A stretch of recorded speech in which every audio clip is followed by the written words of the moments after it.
So similarly, we may be forced to spend, 1,000 lifetimes in this material world because of the karma that we've got right now.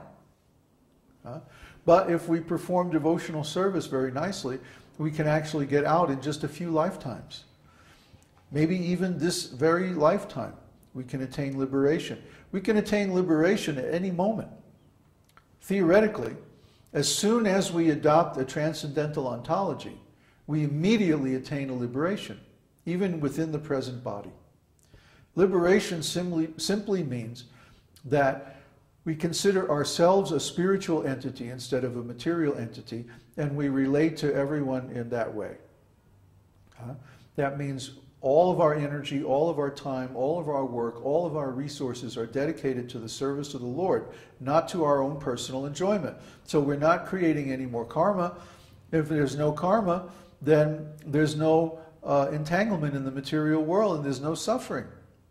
So by simply stopping the creation of new karma, in time, the old karma will be dissipated and will attain liberation. But actually, the Supreme Lord is even more merciful than that. If we dedicate our entire energy, time, and resources to His service, then by His mercy, He'll forgive all the karma that we have accrued in our karma account, and He'll give us liberation immediately. All we have to do is chant His holy name purely, without offenses. Even just one time, if we chant His name purely, without offense, He will give us His complete mercy. That's the deal. In Kali Yuga, or actually any time, but especially in Kali Yuga, all we have to do is that chanting process. And if we chant very nicely, we get released from our karma. This isn't phony, sentimental, mystical concoction or imaginary, some kind of a imaginary philosophical process like merging with the Supreme, becoming one with God, all of this. And you can't find anybody who's become one with God. If they did, they would just be sitting there like in a coma. They'd become like autistic. They wouldn't be able to do anything because they wouldn't have any sense of separate identity. And if we don't have our own individual identity, what's the point of doing anything? It's a crazy idea. It's imaginary. It's not real. But when we attain liberation, it's because we have an eternal service relationship with the Supreme Lord. So that doesn't mean that we become inactive or we become silent, like a stone, just sit in a corner like a rock. No, it means we're always active, we're always doing something, we're always serving, we're always trying to please Him, and from that we get an enormous amount of spiritual pleasure. I mean, it's hard to describe. We don't have the words in the English language to describe the different ecstatic states of service to the Supreme Lord. We were talking a little bit about this last night on the forum, that the gopis want to please Krishna so much that even when they become overwhelmed with ecstatic bliss on account of their contact with Krishna, they condemn this.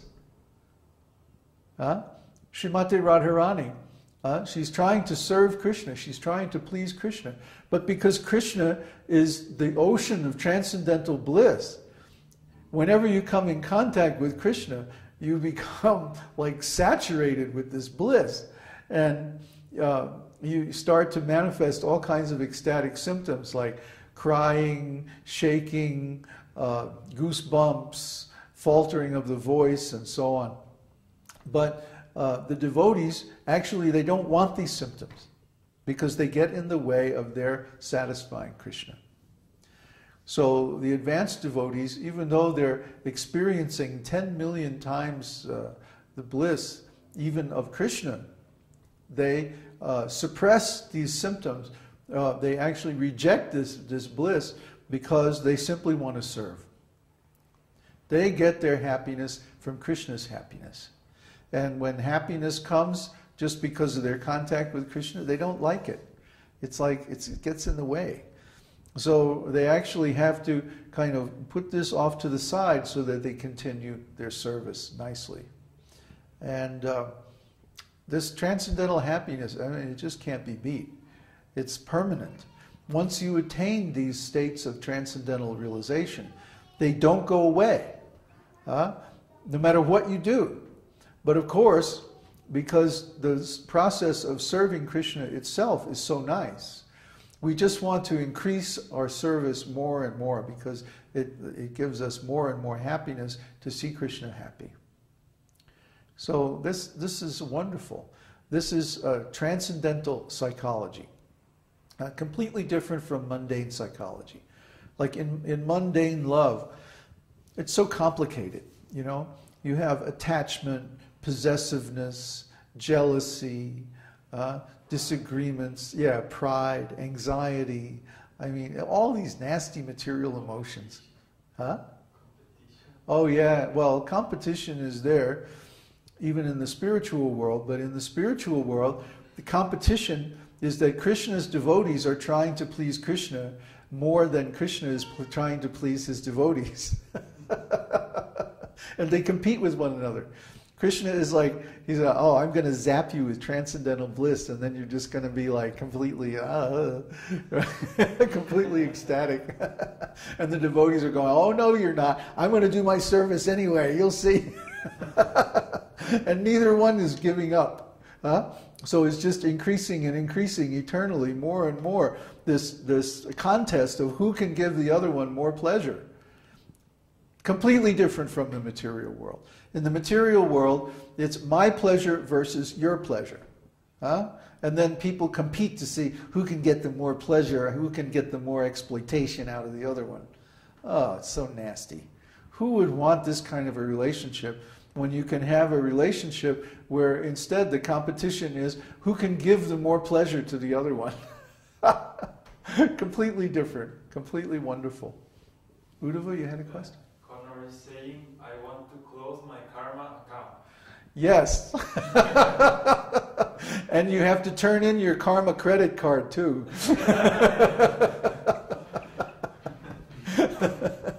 So that's what we're doing with our retreat, actually. We're creating an environment where it's going to be possible very easily to completely give up all material activities, mainly because we're going to be engaged in spiritual activities 24 hours a day, from the time that we get up in the morning. And even while sleeping, if you chant a lot, you'll be amazed. Even while sleeping, you'll be chanting. Oh yeah, it's wonderful. Once the mind is going, you know, Hare Krishna, Krishna Krishna, Hare Hare, Ram, Ram, Ram. It just keeps going. So we're trying to build up that momentum.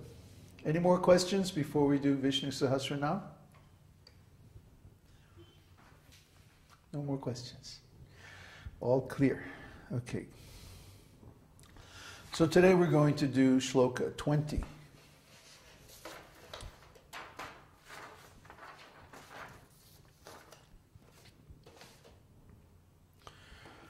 Om Namo Bhagavate Vasudevaya. Om Namo Bhagavate Vasudevaya. Agraya Shashvata Krishno Lohitaksha Pratardhanaha Prabhutastrika Kuddhama Pavitrang Mangalang Param.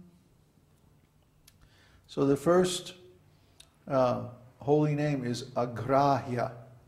Agrahya means Lord Krishna is the non-material cause of the material manifestation.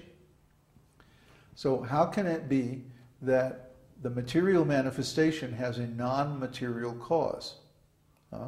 You would think that if it's material, a material effect would have to have a material cause.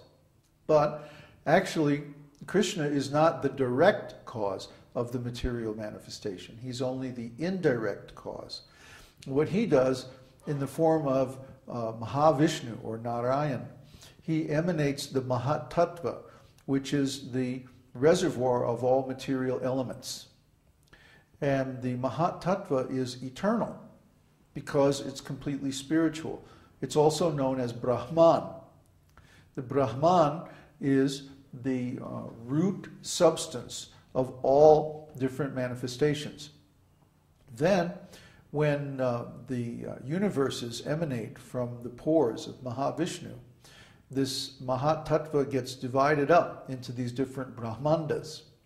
And within the Brahmandas, Lord Vishnu expands himself as Garbhodakshaya Vishnu and lies down on the Garbhodaka ocean in the bottom of the universe on the snake of Sheshanaga. And then Brahma is born. Remember, Brahma, the lotus sprouts from his navel, and when the lotus flower opens, Lord Brahma is there. And Lord Brahma, who is the first material living entity in the universe, then forms the material elements into their actual forms, their manifested forms. Without Lord Brahma's influence, the material elements would remain unmanifest, and we would be unable to see anything in this material world